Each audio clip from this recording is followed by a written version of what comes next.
लोकार्पण और शिलान्यास के लिए आयोजित आज के इस समारोह में आगरा के लोकप्रिय सांसद, केंद्रीय मंत्री प्रोफेसर एसपी सिंह बघेल जी, उत्तर प्रदेश सरकार में मंत्रिमंडल के मेरे वरिष्ठ सहयोगी, प्रभारी मंत्री आगरा चौधरी भूपेंद्र सिंह जी, प्रदेश की महिला कल्याण और बाल विकास विभाग की मंत्री,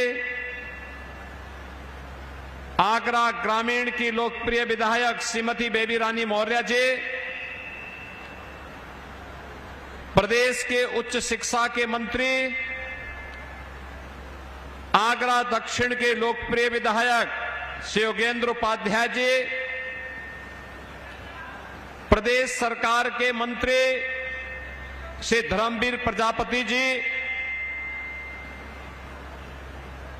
भारतीय जनता पार्टी के क्षेत्रीय अध्यक्ष श्री पूरणलाल लोधी जी,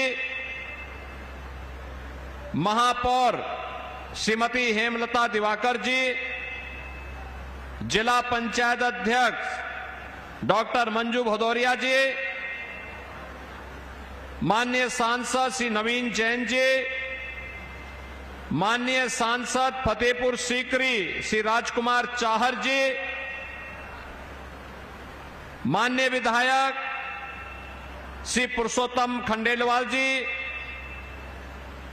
धर्मपाल सिंह जी, डॉक्टर जीएस धर्मेश जी, चौधरी बाबूलाल जी, श्री भगवान सिंह कुशवाहा जी, श्री छोटेलाल वर्मा जी, श्रीमती रानी पक्सालिका सिंह जी, विधान परिषद के माननीय सदस्य श्री विजय शिवहरे जी, माननीय विधान परिषद सदस्य मानवेंद्र प्रताप सिंह जी, भारतीय जनता पार्टी के जिलाध्यक्ष श्री प्रशांत पौनिया जी, महानगर अध्यक्ष राजकुमार गुप्ता जी, भारतीय जनता पार्टी के हमारे सभी पदाधिकारीगण, जनप्रतिनिधिगण और भारी संख्या में जनपद आगरा के आगरा उत्तर, आगरा दक्षिण, आगरा ग्रामीण समेत आगरा से जुड़े हुए मेरे सभी उपस्थित बहनों और भाइयों, आज मुझे ब्रजभूमि में आगरा की इस पौराणिक और महाराजा सूरजमल की शौर्य एवं पराक्रम की इस धरा पर एक बार फिर से आने का अवसर प्राप्त हुआ है। इस धरा को नमन करने का अवसर प्राप्त हुआ है। मैं इस अवसर पर आप सबका हृदय से अभिनंदन करता हूं। आज की 53 विकास की इन परियोजनाओं के लिए आप सभी को मैं हृदय से बधाई देता हूं, आप सबके प्रति अपनी शुभकामनाएं देता हूं। बहनों और भाइयों, 3 महीने पहले जब मैं आया था तब 6,500 करोड़ रुपए की परियोजनाओं के लोकार्पण और शिलान्यास का अवसर मुझे प्राप्त हुआ था। आज एक बार फिर से विधानसभाओं के कार्यक्रम की श्रृंखला में मुझे आगरा की इन 3 विधानसभाओं के साथ संवाद बनाने का अवसर प्राप्त हो रहा है। मैं सबसे पहले आगरा के आप सभी जनता जनार्दन को इसके लिए आभार व्यक्त करता हूं कि आगरा ने हमेशा डबल इंजन की भारतीय जनता पार्टी को अपना आशीर्वाद दिया। 2022 में भी, 2024 में भी, और परिणाम है कि आगरा ने जो सोचा, इससे पहले कि सोचा कि डबल इंजन सरकार उस योजना को लेके आगरा के अंदर आ गई। आज आगरा स्मार्ट सिटी के साथ साथ सेफ सिटी के एक नए मॉडल की तरफ आगे बढ़ रहा है। और आगरा का ये मॉडल अभी 3 दिन पहले माननीय उच्चतम न्यायालय के फैसले के बाद तो और भी उसका उज्जवल पक्ष हम सबके सामने आया है। 468 औद्योगिक इकाइयों के एनओसी से जुड़े हुए कार्यक्रम टीटीजेड के नाते जो पेंडिंग पड़े हुए थे, उन सबको स्वीकृति मिल गई। यानी अब आगरा में उद्योग लगने से कोई रोकेगा नहीं, कोई रोक नहीं पाएगा। इससे पहले एयरपोर्ट के लिए निर्माण को लेकर के हमें माथापच्ची करनी पड़ी थी, और मुझे बताते हुए प्रसन्नता है, आगरा एयरपोर्ट ही नहीं बनेगा, आगरा में हम इंटरनेशनल एयरपोर्ट बनाने की दिशा में कदम आगे बढ़ा चुके हैं।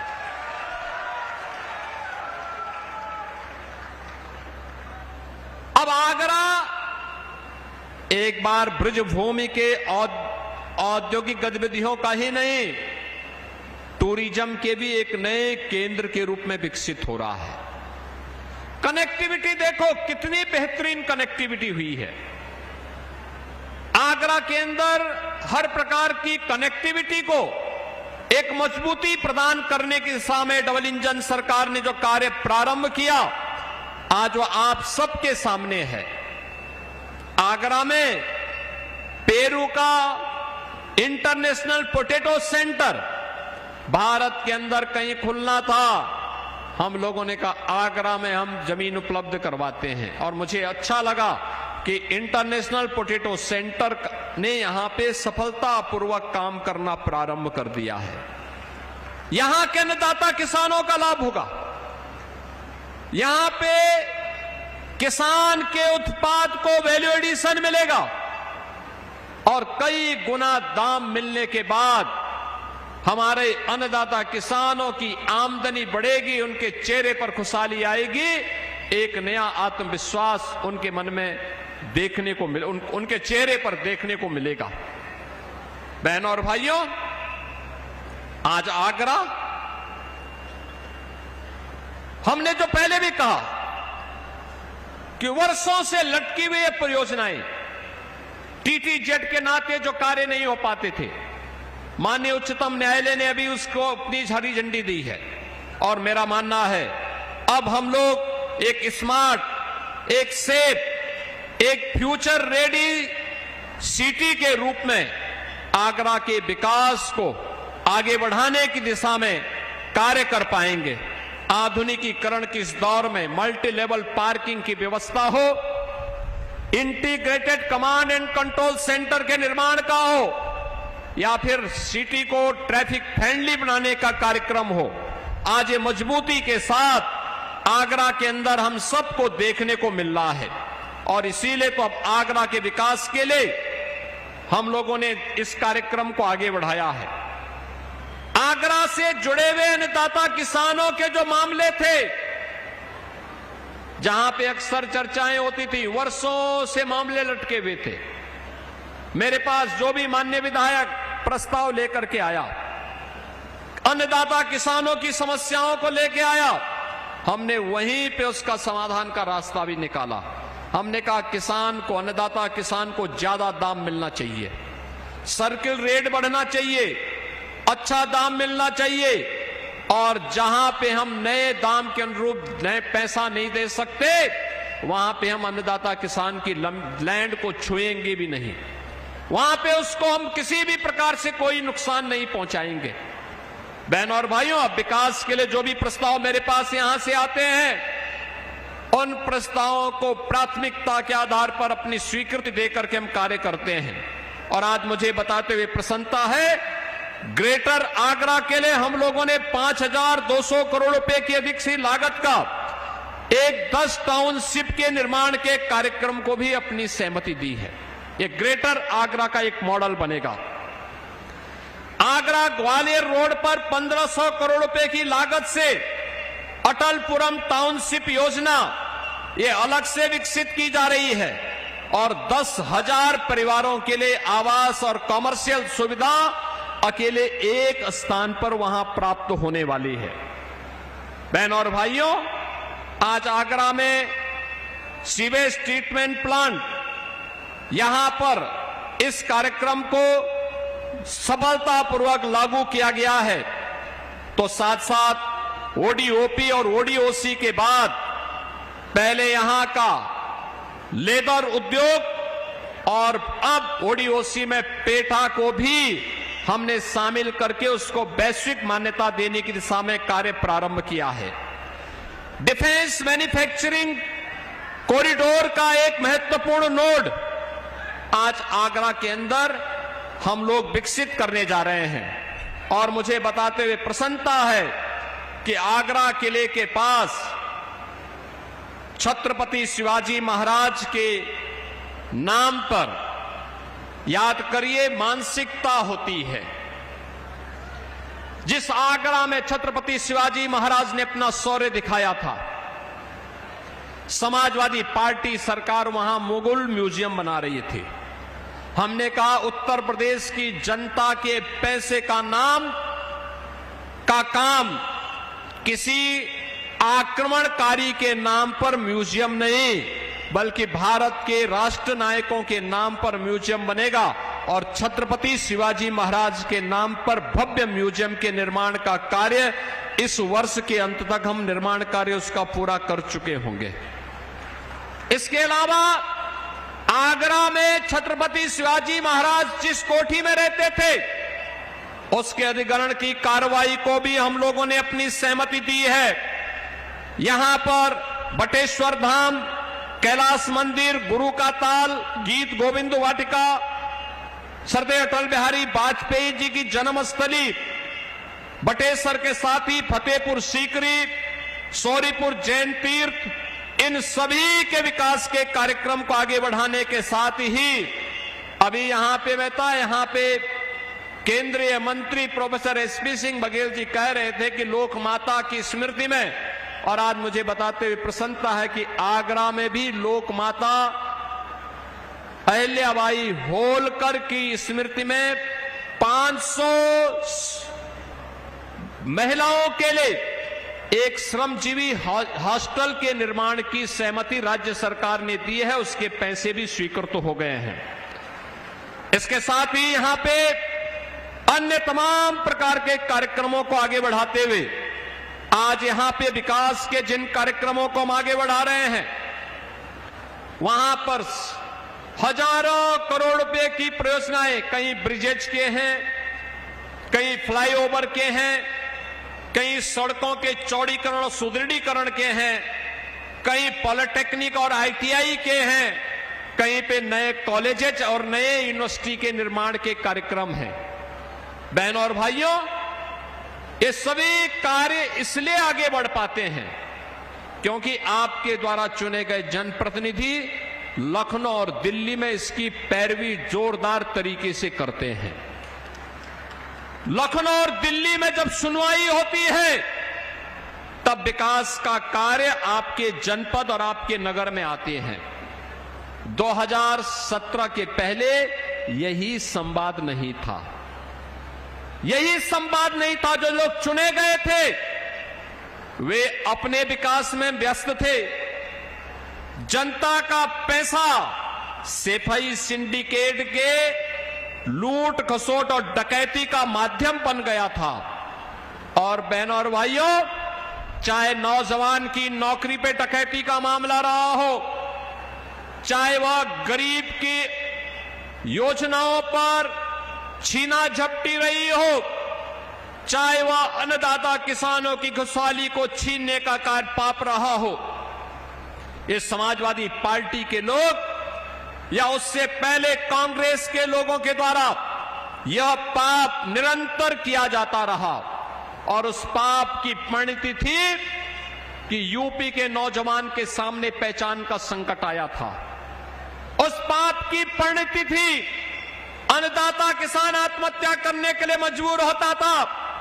उस पाप की परिणति थी कि बेटी और व्यापारी दोनों असुरक्षित थे।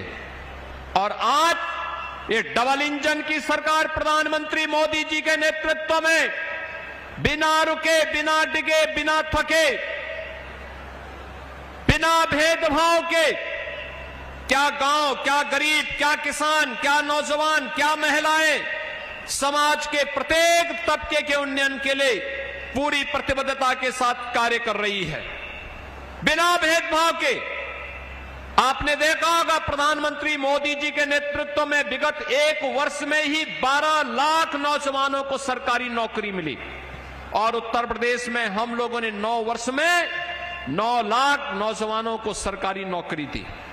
आज जब यूपी गवर्नमेंट की कोई नौकरी निकलती है और परीक्षा के बाद नियुक्ति पत्र वितरण का कार्यक्रम होता है, आगरा का नौजवान भी नियुक्ति पत्र प्राप्त करता है, आगरा का नौजवान भी लेता है, फिरोजाबाद का नौजवान नियुक्ति पत्र प्राप्त करता है, मथुरा का नौजवान भी नियुक्ति पत्र प्राप्त करता है।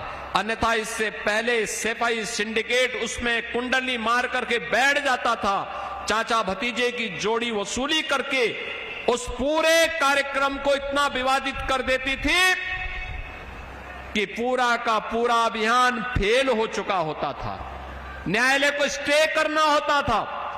बहन और भाइयों, अब बेटी की सुरक्षा में कोई सेंध नहीं लगा सकता।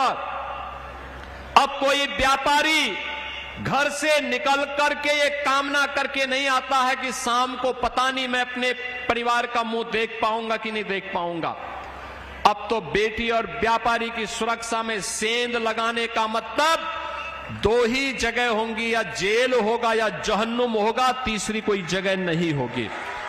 और सरकार पूरी प्रतिबद्धता के साथ, डबल इंजन की सरकार आज उस दिशा में कार्य कर रही है, और उसी कार्यक्रम को लेकर के आज हम आगे बढ़े हैं।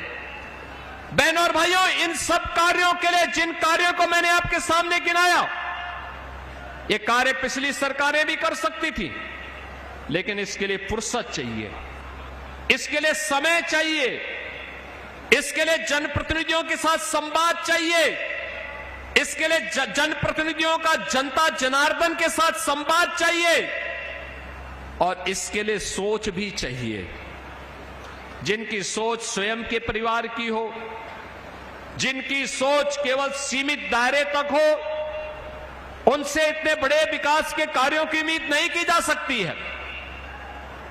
जहां पर मुख्यमंत्री 12 बजे सो करके उठता हो,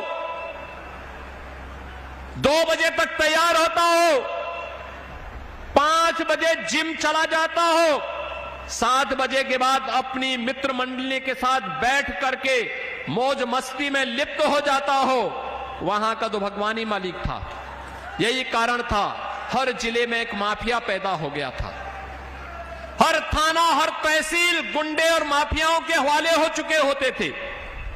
प्रदेश में अराजकता, कर्फ्यू, गुंडा राज, माफिया राज, या आज जो यूपी की तस्वीर आप देख रहे हैं, ये उससे मुक्त एक ऐसी व्यवस्था है जहां न कर्फ्यू है न दंगा है, जहां यूपी में सर्वत्र चंगा ही चंगा है। और उसी चंगे का एहसास कराने के लिए आज हम सब आपके पास आए हैं।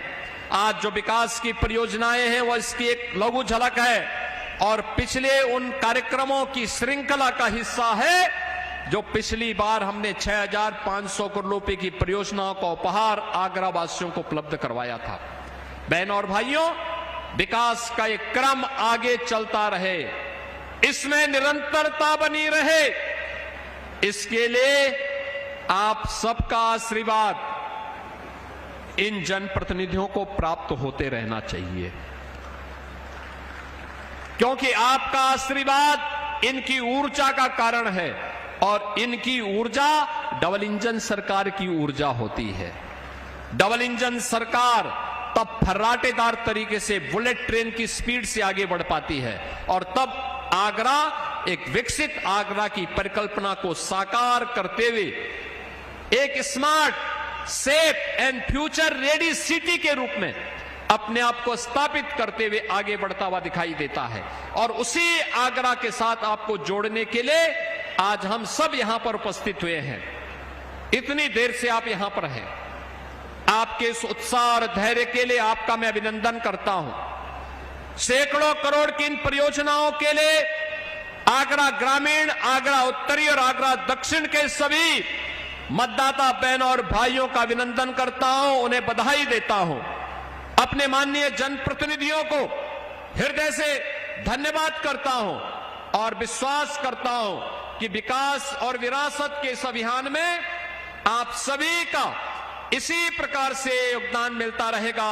इस विश्वास के साथ आप सबके प्रति मैं अपनी शुभकामनाएं देते हुए वाणी को देता हूं विराम। मेरे साथ बोलेंगे जय जय श्री राम।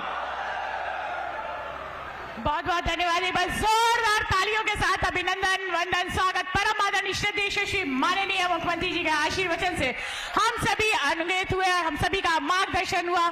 प्रेरणादायक इस संबोधन के लिए हृदय तल से आभार प्रकट करते हुए जय जय श्री राम, जय जय श्री राम। और एक बार पुनः जनपद निवासियों की तरफ से, जनपद आगरा की तरफ से हृदय से आभार प्रकट करते